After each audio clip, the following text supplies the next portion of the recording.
50%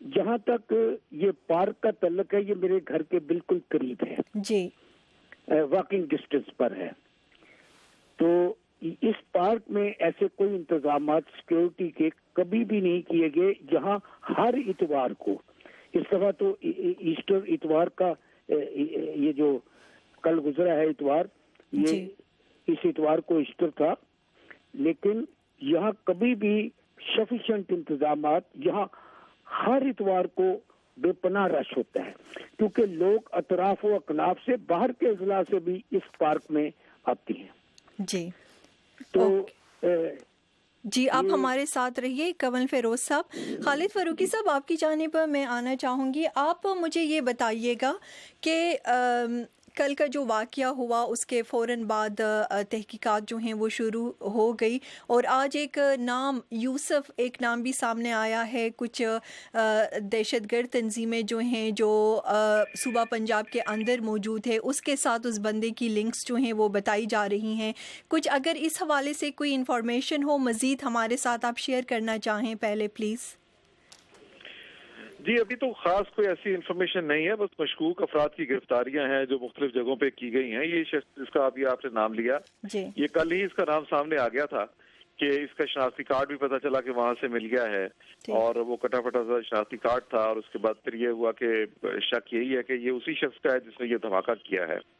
اور مزید اس میں تفتیش جو بھی عمل تفتیش کا ہوگا، یہ بھی ویسا ہی ہوگا جیسے اس سے پہلے جو واقعات ہوئے اس میں ہوتا رہا. اصل میں ہمارے ہاں جو ابھی کنول فیروز جو بات کر رہے تھے سیکیورٹی کی، تو سیکیورٹی واقعی جو ہمارے ہاں ہوتی ہے وہ نہ ہونے کے برابر ہوتی ہے. اور یہ ہماری بڑی بدقسمتی ہے کہ پبلک پلیسز جو ہیں، اور یہ آپ دیکھیں پہلی بار کسی پارک کو نشانہ بنایا گیا ہے. اس سے پہلے تعلیمی ادارے نشانہ بنائے گئے تھے. اب لگتا یوں ہے کہ یہ دہشت گرد جو ہے وہ بالکل مطلب ایک طرح سے پاگل پن کی ایک انتہا کو چلے گئے ہیں کہ انہوں نے جس بھی جگہ کو سمجھایا اب اس کو ٹارگٹ کرنا شروع کر دیا ہے. اور اب انہوں نے جس چیز کو یہاں پہ نشانہ جس طرح سے بنایا ہے، تو اس میں میرا خیال ہے کہ ہمارے لیے شاید یہ ممکن نہیں نظر آتا کہ ہم اپنی سیکیورٹی کو سخت کرتے بھی رہیں، ہم اپنے حالات کو بہتر بنانے کی کوشش کرتے بھی رہیں. تو مجھے نہیں نظر آتا کہ یہاں پہ کوئی ایسا باقاعدہ طور پہ کوئی ایسا منظم طریقے سے سیکیورٹی ہو سکتی ہے جس سے ہم سمجھے کہ لوگوں کو سیکیور کیا جا سکے. یہ ابھی گلشن پارک جس کی بات کی، وہاں پہ تو کل کوئی بھی سیکیورٹی اہلکار نہیں تھا. ایسٹر کے موقع پہ آپ نے کہا کہ وہاں کچھ ہونا چاہیے، یقینی بات ہے کہ ہونا چاہیے، لیکن جو عید کے عام تہوار ہوتے ہیں تب بھی اگر وہاں ایک دو گن مین کھڑے ہو جائے تو وہ کسی دہشت گردی کو کیسے روک سکتے ہیں؟ ایسٹر کے موقع پہ بھی ایسی ہی صورتحال ہے. باقی تفتیش کی صورتحال رہی، یہ صرف ایسی بس آپ یوں سمجھے کہ ایک ڈنگ ٹپاؤ قسم کی ایک پالیسی ہوتی ہے جس میں مشکوک افراد کو پکڑ لیا جاتا ہے، ادھر ادھر کچھ نہ کچھ کاروائی کی جاتی ہے. باقاعدہ طور پہ میں نہیں سمجھتا کہ ہم کوئی اتنے سیریس ہو گئے ہیں کہ ہم نے تمام ترجیحات ایک طرف رکھے. یہ ایک ترجیح اپنی بنا لی ہے کہ اسٹیٹ نے لوگوں کو تحفظ دینا ہے. اسٹیٹ نے دیکھیے لوگوں کو تحفظ، عام پبلک کا تحفظ کوئی نہیں ہے، نہ ہی دینا ہے ان لوگوں نے. سب لوگوں کو اپنے اپنے بلٹ پروف گاڑیاں چاہیے، اپنے اپنے بلٹ پروف گھر چاہیے. کسی کو جاتی عمرہ کا تحفظ چاہیے، کسی کو بلاول ہاؤس کا تحفظ چاہیے، کسی کو ایوان صدر کا تحفظ چاہیے. یہ سارے اپنے اپنے تحفظ میں لگے ہوئے ہیں. عوام کو انہوں نے چھوڑ دیا ہے. سو یہ جو ابھی سانحہ ہے اور یہ اتنا خوفناک ہے. میں آپ کو بتاؤں کہ اس سے پہلے بھی واقعات ہوتے رہے ہیں، لیکن جتنا خوفزدہ اس واقعے نے لوگوں کو کر دیا ہے میں نے شاید ہی اس سے پہلے کبھی دیکھا ہو. بالکل. اور صوبہ پنجاب کو اگر ہم دیکھیں تو اس کو نسبتاً ایک سیکیور صوبہ جو ہے، محفوظ صوبہ، پرامن صوبہ وہ کہا جاتا ہے. دہشت گردی کے واقعات بہت کم یہاں پہ نظر آتے ہیں. آپ بتائیے گا ڈاکٹر فیروز صاحب، اس کو یہ جو اتنا بڑا واقعہ ہوا جس طرح فاروقی صاحب بتا رہے ہیں، کیا یہ حکومت جو ہے پنجاب کی، ان کی ناکامی اس کو ہم کہیں؟ جو میٹرو اور بسز جو نئے ریلوے اسٹیشنز بچائے جا رہے ہیں ان پہ پیسہ لگ رہا ہے، لیکن عام شہریوں کی تحفظ کے لیے بظاہر کچھ نظر نہیں آ رہا ہے، اور یا پھر یہ جو انٹیلیجنس ایجنسیز ہیں ان کی ناکامی ہے آپ کی نظر میں؟ میں عرض کرتا ہوں جی کہ یہ پہلی بنیادی بات، یہ جیسے کہ خالد فاروقی صاحب نے ابھی کہا، مسئلہ یہ ہے جی کہ انہوں نے تحفظ فراہم کرنے کی بجائے عوام کو، انہوں نے جتنے پارک ہیں وہ وہاں پبلک کا جانا، عوام کا جانا بند کر دیا آج سے جی، بجائے اس کے کہ لوگوں کو تحفظ دیا جاتا کہ ان پارک کے لیے، لیکن یہ انہوں نے سارے پارک، جیلانی پارک اور یہ سارے پارک انہوں نے بند کر دیے ہیں۔ اور جہاں تک پنجاب حکومت کا یہ تعلق ہے، یہ اورنج ٹرین کے سلسلے میں ایک گرجا گھر مکمل طور پر یہ تباہ کر رہے ہیں جو نکلسن روڈ پر تھا، جو 1800 سن کا بنا ہوا ہے۔ اور یہ جو مین کیتھیڈرل ہے جہاں ان کی سالانہ کنونشن ہوتی ہے لاہور میں مین کیتھیڈرل پر، اس کو وہاں وہ گندے پانی کا، وہ اس کے کمپاؤنڈ میں گندے پانی کا وہ گرا کر وہ جگہ گندے پانی کا وہ پمپ بنا رہے ہیں وہاں، جس سے چرچ کی یہ چرچ بھی چرچ آف انگلینڈ تھا کسی زمانے میں، اب یہ چرچ آف پاکستان ہے، اور یہ بھی 150-200 سال پرانا چرچ ہے۔ پھر تیسرا چرچ یہ جی پی او کے اور قریب، اور جسٹس کرنیلیس چوک جو بالکل تباہ و برباد ہو چکا ہوا ہے، اس کا نام جسٹس کرنیلیس چوک رکھا ہوا ہے انہوں نے، اور اس کی نہایت بری حالت ہے۔ یہ سپریم کورٹ کے ساتھ ایک چرچ ہے، پریسبیٹیرین چرچ، اس کا بھی بہت سا حصہ انہوں نے اس کے کمپاؤنڈ کا جہاں صحیح ہے اس کو نقصان جی بالکل پہنچا ہے، اس کو بھی تباہ کر رہے ہیں جہاں تو، اور پورے لاہور کو خدا کے لوگ دمے کا شکار ہو رہے ہیں، اتنا اس قدر گرد و غبار ہے۔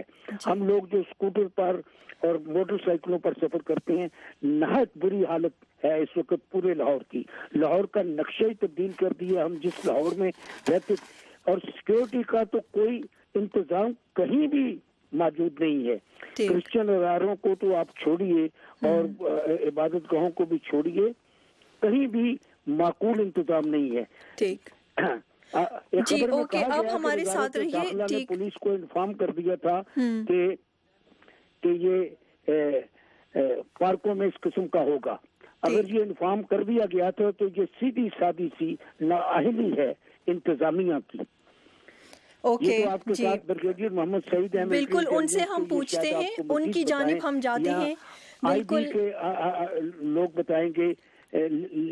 لیکن جہاں تک پارک کی سیکیورٹی کا مسئلہ ہے، یہاں میں صبح روزانہ یہاں جاتا ہوں سیر کے لیے، لیکن جہاں کبھی سیکیورٹی کے آپ کا کہنا ہے کوئی انتظامات نظر نہیں آتے، اور ایسٹر جیسے تہوار کے موقع پر بھی کوئی کرنا چاہیے تھا نا۔ جی بالکل، آپ ہمارے ساتھ رہیے۔ ڈاکٹر کمل فیروز صاحب، بریگیڈیئر حامد سعید نے ہمیں جوائن کیا ہے، ان کو بھی ہم خوش آمدید کہتے ہیں، لیکن ان کی جانب جانے سے پہلے خالد فاروقی صاحب آپ سے ایک سوال یہ بتائیے گا، کیونکہ جی ایچ کیو میں بھی جنرل راحیل شریف صاحب جو ہیں ان کی صدارت میں ایک میٹنگ ہوئی ہے، حالات کا جائزہ جو ہے وہ لیا گیا ہے۔ اس کے علاوہ یہ بھی اطلاعات ہیں کہ وزیر اعظم نواز شریف صاحب جو ہیں انہوں نے اپنے سیکیورٹی جو ایڈوائزرز ہیں ان سے ملاقات کی ہے۔ کیا کسی خاص اب حکمت عملی کا اعلان کیا گیا ہے سیکیورٹی کے حوالے سے، دہشت گردوں کے خلاف کارروائی کے حوالے سے؟ دیکھیے، یہ بہت اہم اجلاس ہے جس میں پہلی بار یہ شاید طے کیا گیا کہ پنجاب میں بھی آپریشن کیا جائے، اور پنجاب کے ان علاقوں میں بالخصوص جب ہم دیکھتے ہیں کہ ہم بہت عرصے سے یہ کہتے رہے ہیں کہ پنجاب کے شہروں کے علاوہ جو ہمارا جو ساؤتھ پنجاب ہے، وہاں پہ دہشت گردوں کی باقاعدہ طور پہ یہ ہم کہہ سکتے ہیں کہ نرسریاں ہیں، اور وہاں سے ان کو پوری سپورٹ ملتی ہے، لیکن حکومت اس کو ڈینائی کرتی رہی تھی۔ اب بھی اگر میرا خیال ہے کہ اگر اس کو ایک پلاننگ کے تحت، ایک طریقے کے مطابق مایوسی پھیلائے بغیر میں نہیں سمجھتا کہ ہر بات میں ہم یہ کہہ دیں کہ یہاں بھی کچھ نہیں ہو سکتا، وہاں بھی کچھ نہیں ہو سکتا، لیکن یہ ہے کہ ظاہر ہے کہ یہ آپریشن جو ساؤتھ پنجاب میں اگر ہوتا ہے یا پنجاب کے مختلف علاقوں میں کیا جاتا ہے تو یہ وزیرستان سے بہت مختلف ہوگا۔ وہاں تو آپ کو پتا تھا کہ یہ دشمن ہے، یہ اتنے مسلح لوگ ہیں، ان کے اوپر کبھی ڈرون اٹیک ہوتا ہے، کبھی بمباری ہوتی ہے۔ پنجاب میں ایسی کوئی اس طرح کی پناہ گاہیں نہیں ہیں، بلکہ پنجاب میں یہ ہے کہ مختلف جگہوں پہ جہاں پہ لوگوں کا مذہبی طور پہ انفلوئنس ہے، بعض جگہوں پہ بعض ایسے مدارس بھی ہیں جن کی حکومت خود نشاندہی کر چکی ہے، لیکن پرابلم پھر وہاں پہ آ جاتا ہے کہ جہاں ہماری حکومت جو ہوتی ہے، ہمارے حکمران جو ہیں، ان کا اپنا مائنڈ سیٹ جو ہے، کیا وہ ان کے خلاف فل فلیج آپریشن کرنے کے لیے تیار ہیں؟ اگر ہمارے وزیر داخلہ کہتے ہیں کہ ہمارے یہاں پہ کوئی بھی مذہبی مدرسہ ایسا نہیں ہے جو دہشت گردی میں جس کے لوگ انوالو ہوں، اس کا کمپیریزن وہ یونیورسٹیوں کے ساتھ شروع کر دیتے ہیں اور کہتے ہیں وہاں پڑھے لکھے لوگ پکڑے گئے تو اس کا مطلب ہے ان کے خلاف بھی آپریشن کیا جائے۔ جب کنفیوژن کا شکار ہوں گے یہ سارے لوگ، تو اس کے بعد پھر اگر آپ یہ سمجھیں کہ فوج اس طرح کے کسی آپریشن میں کامیاب ہو سکے، یہ ممکن نہیں ہوتا۔ انٹیلیجنس ایجنسیاں جو ہیں انہوں نے جو انٹیلیجنس شیئرنگ کرنی ہوتی ہے وہ عام پبلک سے کرنی ہوتی ہے, وہ انہوں نے منتخب نمائندوں سے کرنی ہوتی ہے جو اپنے اپنے علاقوں سے الیکٹ ہو کے آئے ہوتے ہیں. لیکن اگر وہاں ان کے حمایتی موجود ہوں, جب ہم فیسیلیٹیٹر کا لفظ استعمال کرتے ہیں تو فیسیلیٹیٹر کی بھی کئی ایک اقسام ہیں. ایک تو وہ ہے جو ان کی مالی معاونت کرتے ہیں, ایک وہ جو ان کو ویپن پہنچاتے ہیں, ایک وہ جو ان کو ٹھہراتے ہیں, اور ایک وہ لوگ ہیں جو ان کو باقاعدہ طور پہ پروموٹ ہونے کا موقع دیتے ہیں, ان کی پروٹیکشن کرتے ہیں. یہ ایسے جو لوگ ہیں وہ آپ کو ہر جگہ پہ مل جائیں گے, آپ کو سرکاری محکموں میں مل جائیں گے, آپ کو حساس سرکاری محکمے جو ہے وہاں بھی آپ کو مل جائیں گے, آپ کو پولیٹیکل پارٹیز بھی مل جائیں گے. سو ایک مائنڈ سیٹ ڈیولپ ہو چکا ہے. اس مائنڈ سیٹ کو آپ کتنی, یہ آپریشن تو بیسیکلی اس کے خلاف کرنے کی ضرورت ہے. اور یہی مین کوسچن ہے خالد فاروقی صاحب کے حل کیا ہے اس مسئلے کا؟ وہ اتنا مضبوط ہوتا ہے, جیسے آپ اسلام آباد کا سین دیکھ رہے ہیں, تو جگہ جگہ پہ کن لوگوں کے خلاف یہ آپریشن کیا جائے گا جب ریاست کا مجموعی مزاج جو ہے, لوگوں کا مجموعی مزاج آپ نے اس طرح چینج کر دیا ہو, تو پھر میرا خیال ہے بہت سی چیزیں بہت مشکل ہیں. مسلح بندے کے خلاف تو آپ ایکشن لے سکتے ہیں, لیکن جو مسلح بندہ ہے ہی نہیں, اب ہوگا یہ کہ مشکوک لوگ جو ہیں 10,000-1,200 لوگ ہوتے ہیں, 4th شیڈول کے لوگ ہوتے ہیں, یہ ان کو پکڑ لیا جائے گا. لیکن جو مائنڈ سیٹ ہے, یہ جنگ تو تھی اس کے خلاف آپ نے کیا کیا؟ آپ نے یہاں لوگوں کو سیکیورٹی دینے کے لیے, میں پھر یہ کہتا ہوں, جب ہم عام ایشوز میں پڑ جاتے ہیں تو یوں لگتا ہے جیسے کہیں مخالفت ہو رہی ہے. میں یہ سمجھتا ہوں کہ لوگوں کو سیکیورٹی دی جانی چاہیے تھی. پبلک کے عام مسائل, ایک جو اسلامی معاشرہ جو ہے جس کو اسلامی فلاحی اسٹیٹ کہتے ہیں, وہ قائم کریں گے تو لوگ اپنی توجہ کچھ تقسیم کریں گے. اب اگر آپ کچھ اپنی مخصوص قسم کی منصوبے مکمل کرتے جائیں اور آپ دیکھنا چاہیں صبح شام آ کے کہ شہزادہ صاحب نے آ کے یہ پروجیکٹ مکمل کروا لیا ہے, اس طرح سٹیٹ نہیں چل سکتی. یہ آپریشن اس طرح کامیاب نہیں ہوں گے.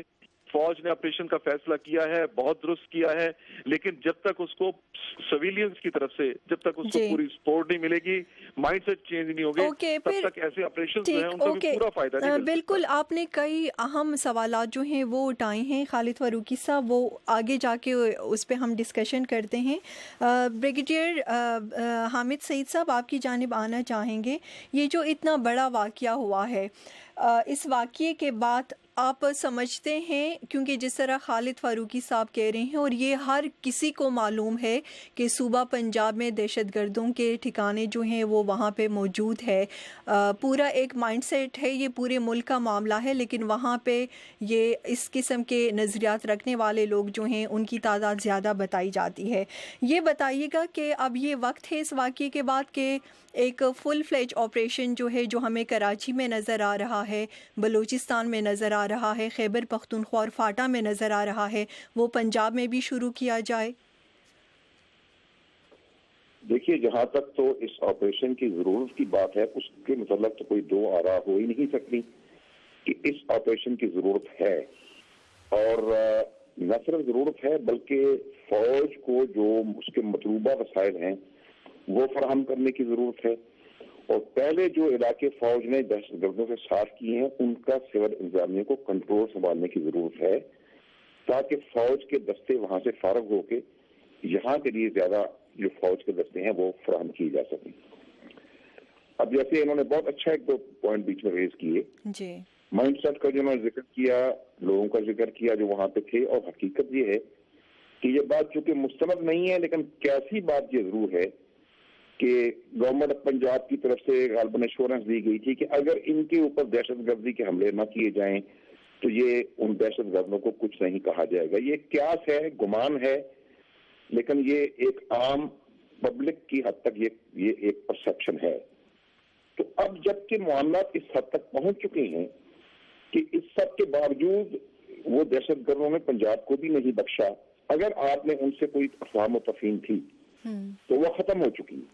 اور اس میں جو مین چیز یہ ہے کہ آپ نے جب اسحاق کے خلاف آپریشن کیا اور وہ آرمی کے آپریشن میں مارا گیا تو اس کے بعد سے یہ ایک کھلی جنگ میں تبدیل ہو چکی ہے. اب اس میں فوج کا جو آج کا اجلاس ہے اس کے ابھی تک اس کا اناؤنسمنٹ تو سامنے نہیں آئی کہ کیا انہوں نے طے کیا ہے, لیکن بحیثیت ایک ایکس فوجی کے میں یہ گمان کر سکتا ہوں کہ انہوں نے یہی کہا ہوگا کہ جو ماضی میں ہم نے مطالبے کیے تھے ان میں سے کتنے پورے ہو گئے, کتنے ابھی تک تشنہ تکمیل ہیں, اور سول حکومت کی طرف سے جو سپورٹ چاہیے تھی مالی یا مین پاور کی صورت میں, وسائل کی صورت میں, وہ فراہم ہوئی یا نہیں. اور جو کچھ نئے ادارے بننے تھے، اینٹی ٹیرورسٹ وہ جو فورس بننی تھی اور اس کو وسائل فراہم کیے جانے تھے، وہ ہوئے یا نہیں ہوئے. اب اس میں جو بہت اہم چیز یہ ہے کہ حکومت کی جو ترجیحات ہیں، یہ ہر شخص کا پاکستان میں یہی کانسیپٹ ہے کہ حکومت کی ترجیحات غلط ہیں. یعنی وہ جو پیسہ خرچ کر رہے ہیں ان چیزوں پر جو نمود و نمائش کے لیے سامنے دکھائیں کہ یہ دیکھیے جی یہ ہم نے کیا بنا ڈالا. لیکن جو بنیادی ضروریات ہیں جن میں سب سے پہلی چیز جو ہے کہ آپ پبلک کو تحفظ فراہم کریں، اس طرف توجہ نہیں ہے.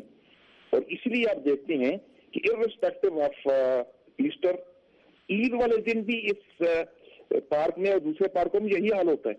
یہ ایک اتفاقی امر ہے کہ یہ ایسٹر والے دن ہوا تو اس میں کچھ عیسائی بھائی بھی مارے گئے اور اکثریت ان میں یہ اتفاقاً نہیں تھا. اگر ہم بریگیڈیئر صاحب یہاں پہ جماعت الاحرار جو ہے اس نے اس کی ذمہ داری قبول کی ہے اس خودکش دھماکے کی، اور اس جماعت کے جو ترجمان ہیں احسان اللہ احسان، اس نے باقاعدہ یہ کہا ہے، اس کا ایک بائٹ جو ہے وہ بھی موجود ہے، وہ باقاعدہ یہ کہہ رہے ہیں، یہ مان چکے ہیں کہ ہم کرسچنز جو برادری ہے اس کو ہم ٹارگٹ کرنا چاہ رہے تھے.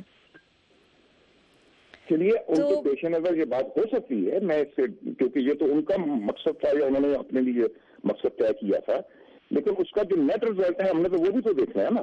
اس میں بھی میجورٹی تو ابھی بھی جو ماری گئی ہے مسلمانوں کی ماری گئی ہے، اور اس میں آبادی کے لحاظ سے جتنا تناسب عیسائیوں کا تھا اتنے عیسائی کم مارے گئے ہیں. تو اس لیے جہاں دہشت گرد، لیکن بات یہ نہیں ہے کہ عیسائی اس میں زیادہ مارے گئے ہیں یا مسلمان، انسانی جانیں جو ہیں وہ ضائع ہوئی ہے. بریگیڈیئر صاحب اس میں انسانی جانیں ضائع ہونے کی اس وقت ہم بات کر رہے ہیں. یہ نہیں میٹر بھی نہیں کرتا کہ کون اس میں مرا ہے، کس برادری کے لوگ مارے گئے ہیں.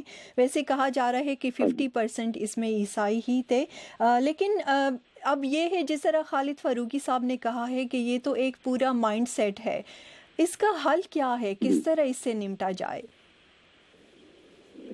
بہت لمبی بات میں نہیں کرنا چاہتا، مختصر یوں کہوں گا کہ 27 سال سری لنکا نے جنگ لڑی دہشت گردی کے خلاف، اور وہ پوری قوم جو ہے وہ ہم آہنگ تھی کہ دہشت گردوں کو ہم نے ختم کرنا ہے، تو وہ کامیاب ہو گئے. تو پاکستانی قوم کا جہاں تک ڈٹرمنیشن کا تعلق ہے ان سے کم نہیں، ہمارے وسائل بھی ان سے زیادہ بہتر ہیں. فرق یہ ہے کہ حکمرانوں کی ترجیحات کو پہلے درست کیا جائے، پہلے نمبر 1. نمبر 2 ہمیں تسلیم کر لینا چاہیے کہ ہم حالت جنگ میں ہیں. جب آپ یہ تسلیم کر لیں گے تو پھر سارے وسائل جو ہے وہ اس جنگ کے لیے آپ وقف کر دیں. آپ وہ بڑے منصوبے جو ہیں ان کو فی الحال ترک کر دیں اور پرائرٹی دیں ان منصوبوں کو جن میں عوام کا تحفظ جو ہے وہ یقینی بنایا جا سکے. نمبر 2 کہ مائنڈ سیٹ والا سلسلہ ہے وہ بھی ایک بہت لمبا سلسلہ ہے کہ آپ کو پورا ایک انٹیلیجنس نیٹ ورک چاہیے، بہت ایکسٹینسو، بہت وسیع، جو کہ ہر جگہ کی خبر رکھ سکے. اور یہ سارا ذمہ داری صرف ISI یا فوج یا ملٹری انٹیلیجنس کی نہیں ہے، اس میں آپ کی IB ہے، پولیس ہے، سول ادارے ہیں، اور بہت ساری پچھلے دنوں میں ایک پروگرام میں ذکر آیا تھا کہ 32 انٹیلیجنس ایجنسیاں ملک میں ہیں. تو ہر بار ہم ISI پہ ڈپینڈ جب کرتے ہیں تو باقی 31 کہاں ہیں، وہ کیا کر رہی ہیں، کس چیز کا سنبھال لے رہے ہیں، ان کی جواب داری کی جائے. ایک ہمارے کانسٹیٹیوشن میں پروویژن ہے کہ جو انٹیلیجنس ہے جس کی ساری کوآرڈینیشن ہوتی ہے نیشنل لیول پہ، وہ آج تک ہوئی نہیں ہے. تو یہ سب چیزوں کو جب کیا جائے گا اور گھر گھر کی خبر آپ کے پاس ہوگی تو آپ وہ چوکیدار نظام کو بحال کریں گے اور اس کانسٹیبل کو پتا ہوگا کہ اس علاقے میں کون آدمی گیا ہے، کون گیا ہے، کس کے گھر میں کیا کام ہو رہا ہے. تو پھر آپ اس مائنڈ سیٹ تک بھی پہنچ سکیں گے. اور ہمیں یہ بھی پتا ہے کہ انفارچونیٹلی اس کے اوپر ہماری جو دینی جماعتیں ہیں ان کا ذیل بھی مقسم ہے. وہ ابھی بھی انڈائریکٹلی کہیں نہ کہیں ان کو سپورٹ کر جاتے ہیں مائنڈ سیٹ کی حد تک، ہمدردی کے اظہار کرتے ہیں. بالکل جی، آپ ہمارے ساتھ رہیے. جی بالکل بریگیڈیئر صاحب ہمارے ساتھ رہیے. آپ کالرز کی جانب جانا چاہیں گے. لکی مروت سے انعام اللہ صاحب. جی السلام علیکم انعام اللہ صاحب. السلام علیکم میڈم. جی السلام علیکم. وعلیکم السلام. میڈم میرے 2 مختصر سوالات ہیں. جی. ایک سوال میرا یہ ہے کہ عوام کیا کریں گے؟ ایک طرف حکمرانوں کی ناانصافیاں ہیں، عوام بنیادی حقوق سے محروم ہے، دوسری طرف دہشت گرد ان کو مار رہے ہیں، تو عوام بیچ میں کیا کریں گے؟ دوسرا سوال میرا یہ ہے میڈم کہ پاک فوج کے سوا جتنے بھی ادارے ہیں وہ کولیپس ہو چکے ہیں، ان میں لوٹ مار کے سوا کچھ نہیں ہے. تو پاک فوج